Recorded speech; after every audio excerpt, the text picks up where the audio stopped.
Sebelum melanjutkan, jangan lupa subscribe dulu, terima kasih. Bab 230 duduk di meja yang sama.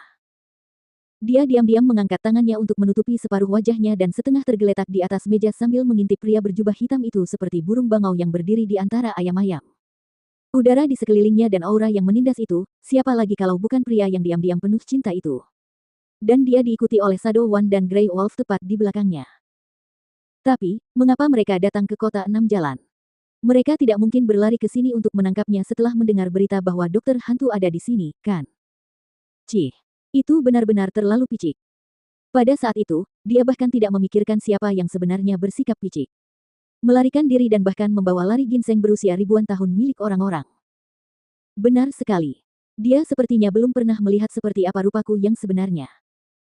Dia hanya ingat pada saat itu bahwa bekas luka yang berantakan ada di seluruh wajahnya dan setelah itu dia selalu mengoleskan salep obat di wajahnya, jadi tidak seorang pun dari mereka yang pernah melihat wajahnya setelah penampilannya dipulihkan. Bahkan jika dia berdiri tepat di hadapan mereka sekarang, diperkirakan mereka tidak akan mampu mengenalinya, bukan? Memikirkan hal itu, mulutnya tersenyum lebar sambil menegakkan punggungnya dengan batuk ringan, sebelum dia meneruskan memakan mie-nya yang terkena cipratan minyak. Tuanku, mie berlumur minyak ini adalah makanan khas kota 6 jalan. Apakah tuanku ingin mencicipinya? Tanya Grey Wolf kepada tuan neraka di depannya sambil menunjuk ke arah warung kecil yang kursinya dipenuhi banyak orang.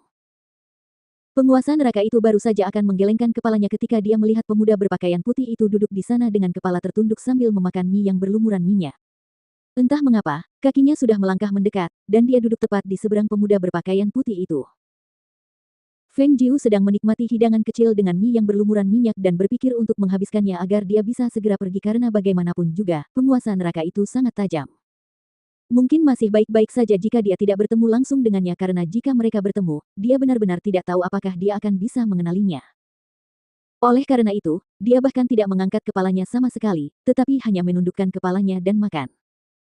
Siapa yang tahu, saat dia baru saja selesai makan, dia melihat seseorang duduk tepat di seberangnya dan dari aura yang terpancar dari orang itu, dia bahkan tidak perlu bertanya sebelum dia tahu bahwa itu adalah penguasa neraka terkutuk itu.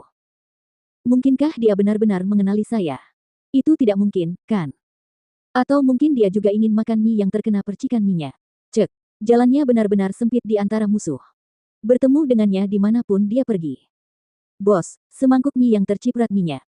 Teriak Grey Wolf, saat dia berdiri bersama Shadow One di belakang Lord dengan waspada. Ya. Pemilik warung melihat bahwa udara di sekitar ketiga pria itu sangat menyedot dan tanpa sadar ia merasa agak takut pada mereka. Ia segera membawa semangkuk mie yang masih mengepul dengan cipratan minyak dan kemudian berkata, "Demi Tuhan, berhati-hatilah agar mulutmu tidak melepuh."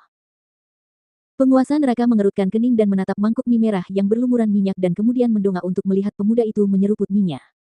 Dia berhenti sejenak sebelum bertanya, "Enak sekali." Suara berat itu diwarnai dengan pertanyaan saat dia melihat pemuda yang terus menundukkan kepalanya selama ini, tidak pernah mengangkatnya sekalipun sejak dia duduk. Mungkinkah pemuda itu tidak berani menatapnya? Mungkinkah itu benar-benar dia? Ketika pikiran itu terlintas di benaknya, suasana hatinya tiba-tiba membaik. Saat tatapan tajamnya yang dalam melihat mulut pemuda itu yang sedikit melepuh menjadi sedikit bengkak, sebuah senyuman mengembang di dalam dirinya tanpa daya. Namun, Grey Wolf yang tidak sepenuhnya memahami situasi tersebut mengira bahwa penguasa nerakalah yang bertanya kepadanya dan ia melangkah maju dengan senyum mengembang di wajahnya untuk berkata, "Tuanku, mie yang disiram minyak ini hanya enak jika cukup pedas. Anda akan mengerti apa yang saya maksud setelah Anda mencicipinya. Namun hati-hati karena mie ini panas, minyak pedasnya sangat."